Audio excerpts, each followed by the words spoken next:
Beliau rakyat Malaysia pertama dilantik fellow dan pensyarah di University Oxford, United Kingdom. Namun kejayaan Dr. Afifi Al-Akiti tidak diketahui umum. Fazli Ahmad yang ke University Oxford baru-baru ini membawa kisah Dr. Afifi. Dr. Afifi Al-Akiti dilahirkan di Batu Gajah, Perak.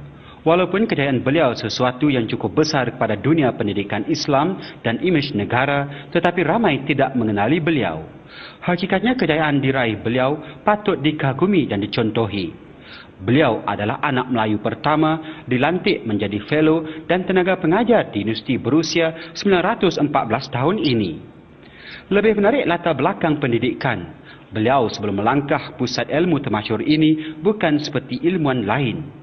Anak pasangan guru ini mendapat pendidikan asas di beberapa sekolah di Selangor. Seterusnya menyambung pengajian Islam secara tradisional di pondok dan madrasah di Indonesia, Maghribi dan Syria. Berbekalkan ijazah bersanaf dalam tradisi ilmu Islam, beliau dilantik menjadi imam di Belfast Island. Sambil berbakti kepada umat Islam di Ireland, beliau melanjutkan pengajian di Universiti Queen di Belfast. Berkat pengorbanan dan ketekunan, Dr. Afifi meraih ijazah pertama dalam bidang falsafah Nasrani dan dinobatkan sebagai penuntut terbaik Universiti Queen pada 2001. Kejayaan itu mendorong Universiti Oxford menawarkan beasiswa kepada beliau menyambung pengajian peringkat sarjana dan doktor falsafah. Setelah tamat pengajian kedoktoran itu, bapa kepada dua cahaya mata ini dilantik sebagai fellow pengajian Islam dan pensyarah di Fakulti Teologi di Universiti Oxford. Saya di Oxford ini adalah alhamdulillah, pada hemat saya memang saya lihat pada diri saya seorang duta, ambassador, representatif, khalifah insya-Allah untuk umat orang Islam dan indeed untuk sebagai anak bangsa Melayu yang ada di Oxford dan mengajar di sini.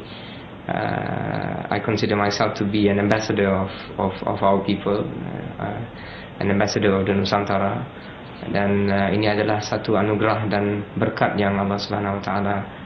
Disebabkan pergaulan serta pendidikan, beliau mampu menguasai 7 bahasa. Selain bahasa Melayu, beliau petah berbahasa Inggeris, Arab, Perancis, Jerman serta bahasa klasik barat seperti bahasa Latin serta Yunani. Selari dengan akhlak Muslim, beliau turut aktif dalam pelbagai kegiatan kemasyarakatan dan dakwah. Sebagai pengorbanan kepada mengembang syiar Islam, cendekiawan berusia 34 tahun ini giat menterjemah pelbagai kitab dan manuskrip lama yang dihasilkan pada kurun ke-12. Ia membabitkan pelbagai disiplin ilmu, falsafah Islam, perubatan dan astronomi. Bagi beliau, keringat dicurahkan ini ditabur secara ikhlas kepada agama, bangsa dan negara, walaupun bukan berkhidmat di tanah air sendiri. Dilantik menjadi fellow dan pensyarah di University Oxford ini bukannya senang sebenarnya. Sebagai anak Melayu, orang Malaysia, pengorbanan yang saya kena buat ni contohnya tak dapatlah minum teh tarik, makanan-makanan Malaysia yang sedap-sedap tu.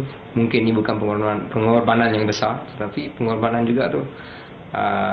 Tetapi ini menunjukkan yang tanpa pengorbanan kita tak akan dapat berada di mana kita mahu berada. Atas kejayaan dikecapi, Dr. Afifi dilantik sebagai ahli Majlis Agama Islam Perak atas perkenan Sultan Adlan Shah. Fazli Ahmad, TV3, Oxford, United Kingdom.